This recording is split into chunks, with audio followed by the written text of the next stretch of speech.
It's famous the world over, but where does it really come from? Berlin, where doner is served as a sandwich with salad, tomatoes and cabbage?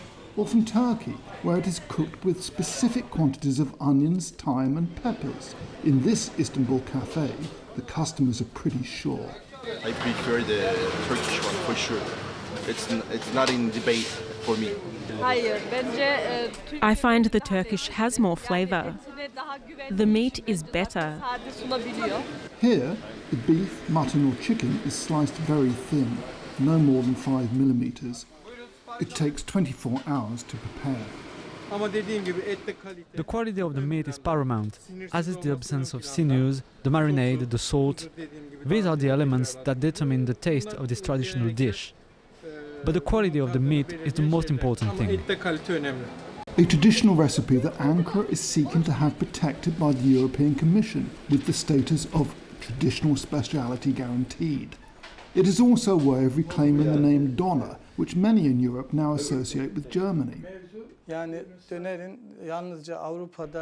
It's sad for us that doner is seen as a European dish because there's no basis for that and no reality to it. Nobody is saying that sushi is not Japanese.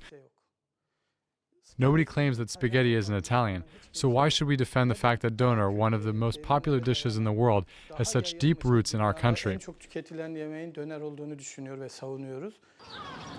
But the Turkish initiative is causing a stir in Berlin.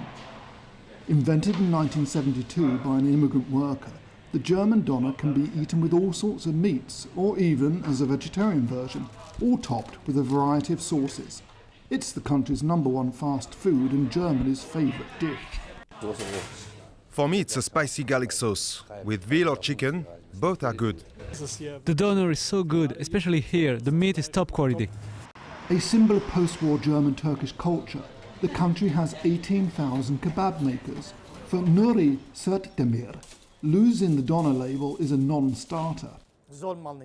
It's simply unimaginable. The doner is meat grilled on a spit, and that's it. They can change the name if they like, but the doner is part of Berlin's identity no matter what. Especially as the German doner is a huge economic success. The doner market is worth 2.5 billion euros a year, employs 100,000, and is a recipe that is exported all over the world. The doner war is also about big money, according to this sociologist who's written a book about it. The Turkish Doner Federation comes from the nationalist camp and is trying to appropriate, or rather recover, a market that Turkey has lost, since it was German kebabs, made by former immigrant workers, that gave the doner its worldwide success. It